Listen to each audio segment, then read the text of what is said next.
ரஷ்ய எழுத்தாளர் ஆண்டன் செக்கோவின் பேச்சாளர் மாப்பிள்ளையும் அப்பாவும் ராஜதந்திரி முதல் வகுப்பு பயணிகள் உள்ளிட்ட சிறந்த கதைகள் இப்போது ஆடியோ ஃபார்மேட்டில் விகடன் பிளேயில். இப்போவே விகடன் ஆப்பை டவுன்லோட் பண்ணுங்க. செக்கோ கதைகளை கேளுங்க.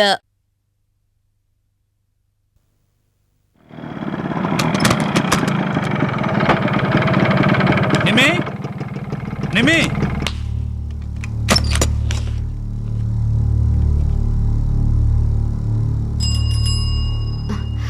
வாங்க. நீங்க வந்திருக்கீங்களா? வெளியே நிக்கிறீங்களே, உள்ள வாங்க. அதான் நான் உள்ள வரமாட்டேன்னு சொல்றேன்ல, அப்புறம் எதுக்கு திரும்ப திரும்ப அதே பேசிட்டு இருக்க? என்னங்க இப்படி எல்லாம் பேசிட்டு இருக்கீங்க? இதெல்லாம் நல்லா இல்ல. இது உங்க மாமியார் வீடு தானே? ஆமா, இதெல்லாம் ஒரு வீடு, இவங்க ஒரு மாமியார். அப்படி பேசாதீங்க தம்பி. ஆமா, நீங்க அமெரிக்கால இருந்து எப்போ வந்தீங்க? நான் வந்து ரொம்ப நாள் ஆச்சு. ஆமா, நீங்க எப்ப அலர்வலத்துல இருந்து வந்தீங்க? நேத்து ராத்திரி வந்தேன். இதோ பாருங்க, நேத்து ராத்திரி வந்தேன்னு சொல்றீங்க. இங்க நடந்த விஷயங்கள் உங்களுக்கு தெரிஞ்சிருக்க சான்ஸ் இல்ல. அப்புறம் எதுக்கு என்ன சமாதானப்படுத்துறீங்க? இல்ல தம்பி, எல்லா பிரச்சனையும் எனக்கு ஓரளவு தெரியும். இருந்தாலும் உங்களுக்கு இத்தனை கோவம் ஆகாது. இதோ பாருங்க, இந்த வீட்டுல சம்பந்தம் பண்ணவங்களை எல்லாம் எப்படியெல்லாம் அவமானப்படுத்திருக்காங்கன்னு உங்களுக்கு நல்லாவே தெரியும். ஏன்னா நேரடி அனுபவம் உங்களுக்கு இருக்கு.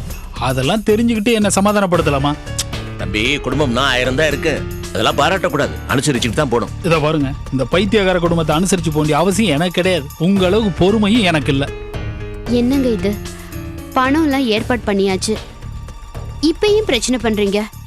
ஏன் பிடிவாதம் பிடிக்கிறீங்க? இந்த பார், பிரச்சனை பணம் மட்டும் இல்ல, உங்க வீட்டு ஆளுங்களோட புத்தி. அதை தெரிஞ்சுக்க. தம்பி, அப்படி பேசாதீங்க. இந்த பொண்ணை பாருங்க, எவ்வளவு கெஞ்சி கூப்பிடுது. அதுக்காவது வாங்க. வந்தீங்கன்னா உங்க பெருமை குறையாது, சாஸ்தி தான் ஆகும். பெருமை கூடுன்னு சொல்றீங்களா? நிச்சயமா. இதோ பாருங்க, மத்தவங்களுக்காக இல்ல, உங்களுக்காக வர்றேன். ஏன்னா நீங்க ஒரு நல்ல மனுஷன். அதனால இப்ப இந்த வீட்டுக்குள்ள வர்றேன். எதுக்காகவோ வாங்க. சந்தோஷம், வாங்க.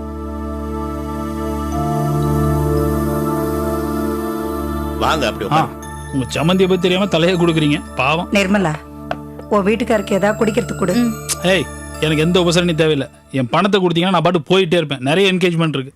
சரி, திரும்ப ஆரம்பிச்சிடாதீங்க. போய் பணத்தை எடுத்துட்டு வரேன். ஆளை பாருங்க.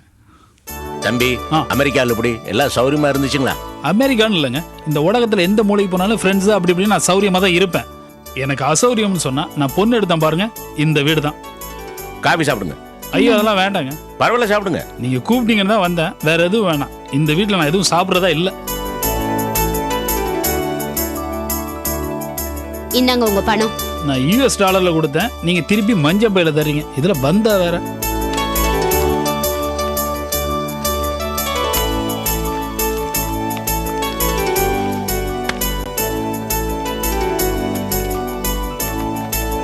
என்னது 20,000 குறையுது? அது எடுத்துட்டு வா போ. இவ்வளவுதான் புரட்ட முடிஞ்சது. நீயே வச்சு. தம்பி, என்ன தம்பி இது?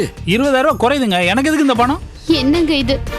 இது புரட்டுறதுக்கு எவ்வளவு சிரமப்பட வேண்டியதா ஆயிடுச்சு. இதோ பாரு, இந்த புரட்டது உருட்டதெல்லாம் வேற எங்கேயாவது வச்சுக்க. நான் தான் சொல்லிட்டேன்ல, எனக்கு நிறைய கமிட்மெண்ட் இருக்கு. எனக்கு ஃபுல் அமௌண்ட் வேணும். என்னடி இவரு ஏதோ மூணாம் மனுஷங்க மாதிரி பேசிட்டு இருக்காரு? இந்த பணத்தை போட்ட எவ்வளவு கஷ்டப்பட்டான். கொஞ்சம் கூட மரியாதை இல்லாம பாருங்க, இந்த பழைய கதையெல்லாம் இங்க பேசிட்டு இருக்காதீங்க. நான் திரும்ப திரும்ப சொல்றேன், எனக்கு பணம் அவசியம் தேவை. ஃபுல் அமௌண்ட் வேணும். கொஞ்சம் பொறுமையா இருங்க. இதுல எப்படிங்க பொறுமையா இருக்கிறது? இந்த பாருங்க, ஃபுல் அமௌண்ட் ரெடி பண்ணிட்டு கூப்பிடுங்க, வரேன். தம்பி, என்னங்க இது? 20,000 தானே, ஏற்பாடு பண்ணிடலாம். எப்படிங்க ரெடி பண்றது? 2 மணி நேரம் டைம் கொடுங்க, ஏற்பாடு பண்ணிடுறேன். எப்படி ரெடி பண்ணுவீங்க? இந்த பாரு நிர்மலா, அதெல்லாம் வேலைக்கு ஆகாது. தம்பி, வேணாங்க. நான் சொல்றேன்ல, என் மேல நம்பிக்கை இருக்குல்ல, பொறுமையா இருங்க. 2 மணி நேரம். அப்பா, போனே வந்தேன்னு வந்துடுறேன். இதோ பாரு, 2 மணி நேரம் ஆகுன்னு சொல்றாரு. அது வரைக்கும் இந்த ஜூல உட்காந்து உங்க 2 பேர் மூஞ்சியை பார்க்க முடியாது. போயிட்டு அப்புறம் வரேன். டேய் சிவராமா, வர வர உன் போக்கே மாறி போச்சுடா. என்ன தூக்கத்துல இங்கிலீஷ் பேசுற, பேண்ட் ஷர்ட்லாம் போட்டு கலக்கிற? மாப்பிள, உனக்கு விஷயமே தெரியாதா? முன்னெல்லாம் ஆறு எடுக்க போகும்போது பெரிய பள்ளிக்கூடத்துல பெரிய வாத்தியார்கிட்ட இப்படிதான் பேண்ட் ஷர்ட் போட்டு இங்கிலீஷ் பேசுவேன். நாசமா போச்சு இப்போ. அது பெரிய ஸ்கூல் இல்ல, மெட்ரிகுலேஷன் ஸ்கூல். அவர் பெரிய வாத்தியார்ல பிரின்சிபால். முதல்ல அது தெரிஞ்சுங்க. ஐசி. என்ன ஐசி எல்ஐசின்னு? டேய், நம்ம ஃபேமிலியிலேயே சிவராமன், காலையில உங்ககிட்ட கொரியர் அனுப்ப சொல்லியிருந்தேனே, அனுப்பிட்டீங்களா? ஐயோ, மறந்துட்டீங்களே. மறந்துட்டீங்களா? இந்த கம்பெனில நீங்களாவது கொஞ்சம் ஒழுங்கா வேலை செய்ய பாருங்க. சரிங்க, மறந்துடாம அனுப்பிச்சிருங்க. அனுப்பிச்சிடுங்க. என்னது அக்கா? அக்காவா? ஏண்டா அறிவு கேட்டவனே, அந்த கோபி தான் கூட பிறந்த மாதிரி அக்கா அக்கா ஆடிட்டு இருக்கான். உனக்கு எங்க போச்சு? இதெல்லாம் ரொம்ப ஓவரா, ஜாக்கிரதை. அப்படிங்கிற என்ன செக் பண்றியா இல்ல புலன் விசாரணை நடத்துறியா? இத பார், அவங்க வேலையை அவங்க ஒழுங்கா செய்றாங்க. உன் வேலையை நீ ஒழுங்கா செய். இங்க பாருங்க, நீங்க தான் உங்க வேலையை செய்யாம வேற ஏதோ வேலையெல்லாம் செஞ்சுட்டு இருக்கீங்க. உங்க வேலையை போய் பாருங்க. நான் என் வேலையை தான் செஞ்சுட்டு இருக்கேன். போன் அடிக்குது, போ போட்டுக்கிடு போ. ஹலோ அண்ணே, நான் கோபி பேசுறேண்ணே. கோபி, எப்படி இருக்க? எது விசேஷமா? எப்ப ஊருக்கு வர? அண்ணே, கிளம்புறதுக்கு எப்படி 4-5 நாள் ஆகும்னு நினைக்கிறேன். இன்னொரு முக்கியமான விஷயம் என்ன, என்ன? காலையில நான் தங்கி இருக்கிற கெஸ்ட் ஹவுஸ்க்கு லட்சுமண மாமா போன் பண்ணாரு. என்ன சொன்னாரு? அவர் என்னத்த பேசுறது, அவர் ஹலோன்னு சொன்ன டோன்ல இருந்து அங்க ஏதோ வில்லங்கம் தெரிஞ்சு போச்சு. சரி, பஞ்சாயத்தை கூட்ட போறாரு. நேர்லயே அவர் பஞ்சாயத்தை தீர்க்க முடியாது, இதுல போன்ல அங்கிட்டு தீர்க்கிறது. அதனாலதான் பல குரல்ல பேசி அவரை நான் குழப்பி விட்டேன். அப்படியா? நீ பிளான் பண்ணதெல்லாம் சரிதான். அவர் உனக்கு கம்ப்ளைண்ட் பண்ண தான் போன் பண்ணாரு. என்னண்ணே, என்ன ஏதோ ரொம்ப தொந்தரவு கொடுக்குறாங்களா? என்னண்ணே டக்குன்னு அமைதி ஆயிட்டீங்க? ஒன்றும் இல்லை கோபி, அவங்கள மட்டும் தப்பு சொல்லி ஒன்றும் பிரயோஜனம் இல்லை. அவங்க ஏற்கனவே என்னை போட்டு காய்ச்சிக்கிட்டு தான் இருக்காங்க. 10 குறைக்கு தனமும் சேர்ந்துட்டா. கேட்கவா வேணும்? பெரிய பிரச்சனையா இருக்கு. என்னது, தானா அண்ணி அவங்க கூட சேர்ந்துட்டாங்களா? எப்படின்னு ஆச்சரியமா இருக்கு. ஆமா கோபி, அவங்க எப்ப சண்டை போடலாம், என்ன பாயிண்ட் கிடைக்குன்னு நினைச்சிட்டு இருக்காங்க. இவ சும்மா இருக்க மாட்டேங்கிறா. அழகா அல்வா துண்டு மாதிரி பாயிண்ட்ல எடுத்து கொடுத்துக்கிட்டே இருக்கா. அவங்களும் முடிச்சிட்டு என்ன போட்டு காய்ச்சிக்கிட்டு இருக்காங்க. கோபி, நான் வாட்டுக்கு உணர்ச்சி வசப்பட்டு உங்க குடும்பத்தை பத்தியே முன்ன பின்ன சொல்லிக்கிட்டு இருக்கேன். நீ ஒன்றும் மனசு சங்கடப்பட மாட்டியே? என்னண்ணே, இல்லாதையா பேசுனீங்க? இருக்கிறத தானே பேசுனீங்க, பொய் பேசலையே. சரி, அதை விடுங்க. எப்படிண்ணே சமாளிச்சுக்கிறீங்களா? அது எப்படியோ ஒரு வகையில சமாளிச்சுட்டு தான் இருக்கேன். அண்ணே, இப்பத்தானே எனக்கு உங்க மேலே முழு நம்பிக்கையே வருது. என்ன என்ன சொல்ற? ஆமாண்ணே, எங்க வீட்டு ஆளுங்களே சமாளிக்கிற அளவுக்கு வந்துட்டீங்கன்னாக்க கார்மெண்ட்ஸ்ல எவ்வளவு பெரிய பிரச்சனை வந்தாலும் அதை உங்களால ஈஸியா சமாளிக்க முடியும். அப்புறம்ண்ணே, உடம்ப கொஞ்சம் பத்திரமா பாத்துங்க. ரொம்ப ஸ்ட்ரெயின் பண்ணாதீங்க. என்ன பிரச்சனையா இருந்தாலும் நான் இங்க வந்தா எல்லாம் சரியா போயிடும். என்னண்ணே, பாத்துக்கிறீங்களா? ஓகேண்ணே, நான் அப்புறமா பேசுறேன். சரி கோபி, நான் வச்சிடுறேன்.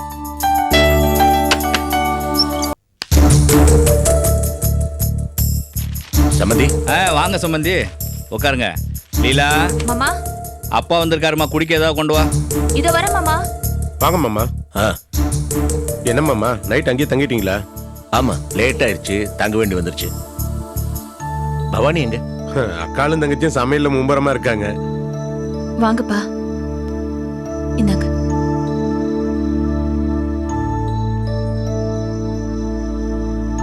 மாப்பிள்ள, அவசரமா ஒரு உதவி வேணும். சொல்லுங்க மாமா. ஒரு 20,000 ரூபாய் இருக்குமா? என்ன சம்பந்தி, சர்வ விட்டுட்டு வரேன்னு சொல்லிட்டு போனீங்க, திடீர்னு வந்து அவசரமா 20,000 வேணும்னு கேக்குறீங்க?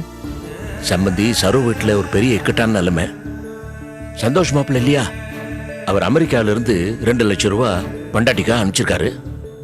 அது அம்மா பொண்ணும் ஆசைப்பட்டு மாணிக்க மாப்பிள்ளைக்கு செல்வத்துக்கு தெரியாம எங்கேயோ வட்டிக்கு விட்டுருக்காங்க. அந்த பணம் அங்கேயே சிக்கி கிடைக்க மாட்டேங்குது. சந்தோஷ் மாப்பிள்ளை திடீர்னு வந்து நிக்கிறாரு, பணத்துக்காக நெருக்கிறாரு. அவங்களுக்கு என்ன பண்றதுன்னு தெரியல. சொல்லவும் முடியாம மெல்ல முடியாம தவிக்கிறாங்க. எப்படியோ மாணிக்க மாப்பிள்ளைக்கு தெரிஞ்சு நிலைமை சிக்கலாயிடுச்சு. அதுக்குள்ள சந்தோஷ் மாப்பிள்ளை பணம் கிடைக்கலன்னா நான் வீட்டுக்குள்ளேயே வரமாட்டேன் தகராறு பண்ணிட்டு இருக்கிறாரு. மாணிக்க மாப்பிள்ளை செல்வம் மூலமா 1 லட்சம் ரூபாய் ஏற்பாடு பண்ணிருக்காரு. பாக்கி 1 லட்சத்துக்கு என்ன பண்ணுதுன்னு அவங்களுக்கு தெரியல. இந்த பிரச்சனை சரோ மேல திரும்பிருச்சு. அந்த அம்மா சரோ கிட்ட குடும்பத்துக்கு இந்த மாதிரி இக்கட்டான நிலைமை வந்திருக்கும், வீட்டுக்கு மருமகனி உங்க அப்பா கிட்ட ஏற்பாடு பண்ண முடியலன்னா நீ எல்லாம் என்ன மருமகன்னு சாடி இருக்கிறான். இதுக்காக தான் சரோ அடர்வோட ஓடி வந்து, அப்பா எனக்கு என்ன பண்றதுன்னே தெரியலன்னா என்கிட்ட எதுங்க அவ்வளவு ரொக்கப்பட. நான் அப்பதான் ஆசையா வாங்கியிருந்த மனையை வித்து ஒரு தொகை ஏற்பாடு பண்ணிருக்கிறேன். அதுல 20,000 குறையுது. அதுக்காகத்தான்.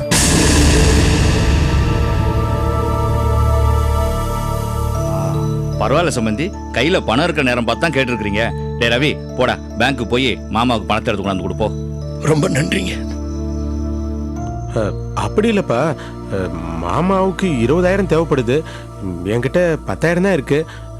அதான் என்ன பண்றதுன்னு யோசிக்கிறேன். பரவாயில்ல மாப்பிள்ள, கிடைச்ச வரைக்கும் போது அதை கொடுங்க. பாக்கி நான் வெளியில எங்கேயாவது ஏற்பாடு பண்ணிக்கிறேன். அதுக்கு இல்ல மாமா, 20,000 ரூபாய் தேவைப்படுற இடத்துல பாதி பணத்தை வாங்கிட்டு போய் நீங்க என்ன பண்ணுவீங்க? இல்ல மாப்பிள்ள, நீங்க அதுக்காக தயங்க தேவையில்லை. நீங்க இந்த 10,000 கொடுத்தா அந்த அளவுக்கு என் சும்மா குறைஞ்சதா நான் நினைச்சுக்குவேன். பாக்கி நான் வெளியே எங்கேயா ஏற்பாடு பண்ணிக்கிறேன். 2 மணி நேரத்துல அது கொடுத்தாவுன்னு கொஞ்சம் சீக்கிரம். பின்ன என்னப்பா, போ சீக்கிரம் போய் எடுத்துட்டு வந்து கொடு. சரிப்பா.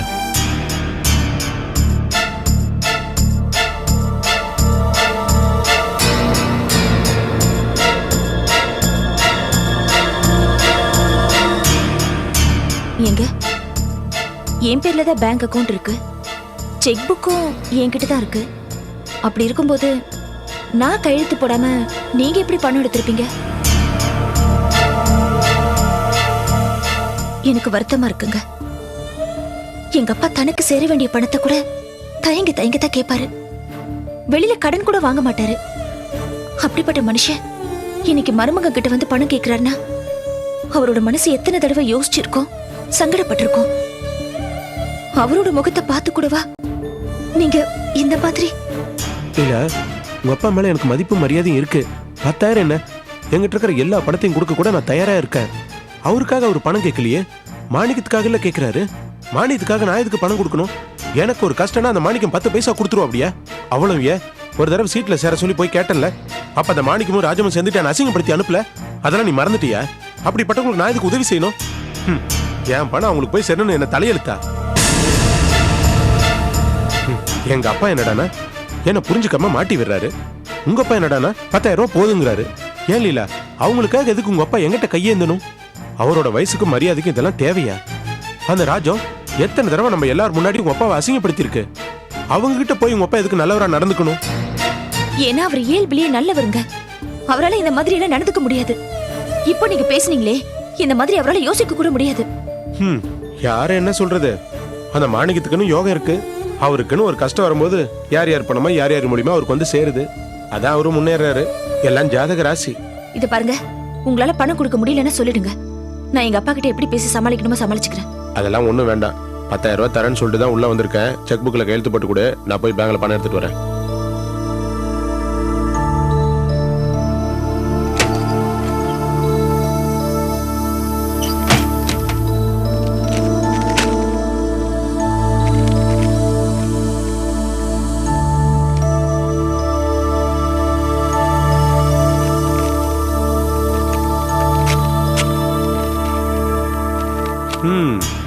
அந்த மாணிக்கத்தோட ஜாதகத்துல சுக்கிரன் கரெக்டான இடத்துல உட்கார்ந்துருக்கான் போல இருக்கு.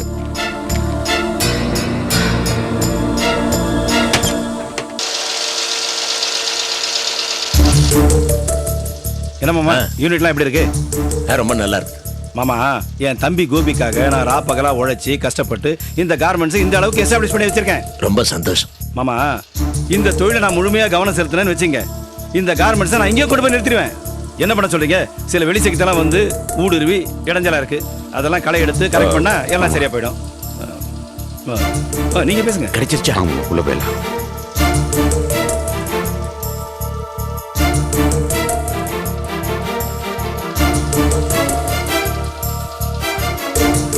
பணம் கிடைச்சதா போஸ்? இந்தாங்க மாமா பணம். ரொம்ப சந்தோஷம்பா. நல்ல வேலை மாமா, கோபி ஊருக்கு போயில செக்கை என் பேர்ல போட்டு கொடுத்தாப்புல. இல்லைன்னா இவ்வளவு பணத்தை எங்கே போய் புரட்டுறது? இருந்தாலும் போஸ். என்ன மாமா? கோபி இல்லாத நேரத்துல எனக்கு வர வேண்டியதா போச்சு. கோபிய கேட்காம நீ இவ்வளவு பெரிய தொகை கொடுக்குற, வாங்க கூச்சமா இருக்குது. இதனால உனக்கு சிக்கல் வந்துடாத? அதெல்லாம் ஒரு சிக்கலும் இல்லை மாமா, நம்ம கோபி தானே. வரட்டும், எதுவும் இருந்தாலும் நான் பேசிக்கிறேன். முதல்ல அந்த பிரச்சனை என்னன்னு பாருங்க. அப்போ நான் கிளம்பட்டுமா? வாங்க. குமார் தம்பிட்டு சொல்லிக்கணுமே? இல்ல மாமா, அவர் ஏதோ முக்கியமான வேலையில இருக்காரு, நான் சொல்லிக்கிறேன். அப்ப நான் ஆட்டோல ஏத்திடு. வேணாம், நான் போய்க்கிறேன், நீ வேலையை போய்.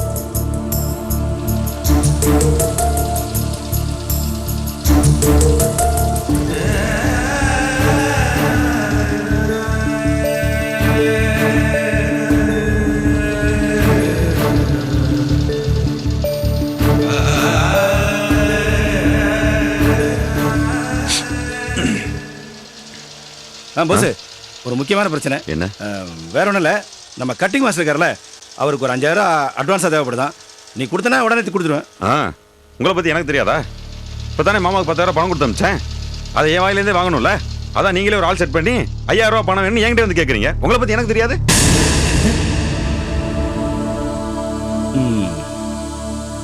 உன் மாமனாருக்கு 10,000 பணத்தை கொடுத்துட்டியா? சரி, அதை விடு.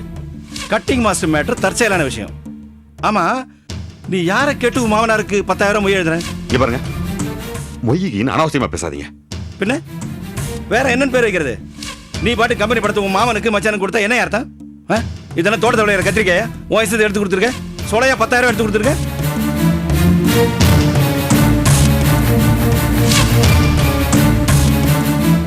அதான் அன்னைக்கு அவன்கிட்ட படிச்சு சொன்னேன், ஒட்டுணிகளை எல்லாம் சேர்க்காதன்னு. கேட்டான் அந்த பையன். நீ கம்பெனி ரூல்ஸே தெரியாத பட்டி கேட்டான். அதான் கம்பெனி படத்தை எடுத்து இப்படி மிஸ்யூஸ் பண்ற. இங்க பாருங்க, எதுக்கு அனாவசியமா பேசிட்டு இருக்கீங்க? எதுல அனாவசியம்? ஏண்டா நீ பண்ற கூத்தையெல்லாம் பார்த்துட்டு என்ன சும்மா இருக்க சொல்றியா? டேய், இது என் தம்பி பணம், இதுல எனக்கும் பங்கு இருக்கு. நீ என்னமோ பெரிய அழகர் குளம் ஜெமீன் மாதிரி எடுத்து கொடுக்குற. யாரு கேட்டு பண்றதெல்லாம்? இங்க பாருங்க, இப்ப என்ன பண்ணணும்ன்றீங்க? டேய், நீ யார் கொடுத்த தைரியத்துல எந்த உரிமையில எல்லாம் பண்ணிட்டு இருக்க சொல்லு. நானும் இந்த கம்பெனில ஒரு பார்ட்னர், எனக்கு ஒரு உரிமை இருக்கு. ஓஹோ, அவ்வளவு பெரிய ஆளாயிட்டே நீ? என்கிட்டே சட்டம் பேசுறியா? டேய், நான் யார் தெரியுமா? பல பெரிய பெரிய கம்பெனிக்கெல்லாம் ரூல்ஸ் ஃப்ரேம் பண்ணி கொடுக்கற கெபாசிட்டி உள்ளவன். நீ என்கிட்ட சட்டம் பேசுற. வேற என்ன பேச சொல்றீங்க? பாருடா, படசெல்லாம் மறந்துடாத. கோபி மட்டும் இல்லைன்னா நீ இன்னைக்கு செல்லா காசு. ஆனா இன்னைக்கு அதெல்லாம் மறந்துட்டு பெரிய எல்லா லபுக்கு தாஸ் மாதிரி ஃபீல் பண்ற நீ. வரட்டும்டா, என் தம்பி கோபி வரட்டும். அதுக்கப்புறம் உன்னை எங்க வைக்கணுமோ அங்கே வைக்கிறேன். கோபி வரட்டும், எதுவும் இருந்தாலும் அவரே முடிவு பண்ணட்டும். உங்க வேலையை போய் பாருங்க. டேய், என் வேலை எனக்கு பார்க்க தெரியும்டா. முதல்ல உன் வேலையை காப்பாத்திக்க போ. அது எனக்கு தெரியும்.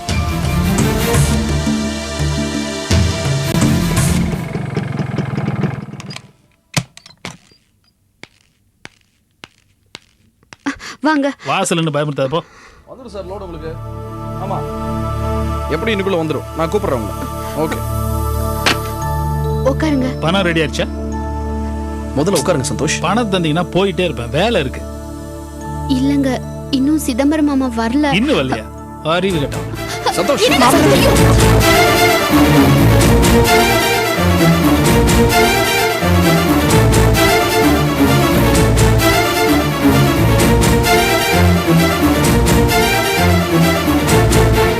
ரஷ்ய எழுத்தாளர் ஆண்டன் செக்கோவின் பேச்சாளர் மாப்பிள்ளையும் அப்பாவும், ராஜதந்திரி, முதல் வகுப்பு பயணிகள் உள்ளிட்ட சிறந்த கதைகள் இப்போது ஆடியோ ஃபார்மேட்டில் விகடன் பிளேயில். இப்போவே விகடன் ஆப்பை டவுன்லோட் பண்ணுங்க. செக்கோ கதைகளை கேளுங்க.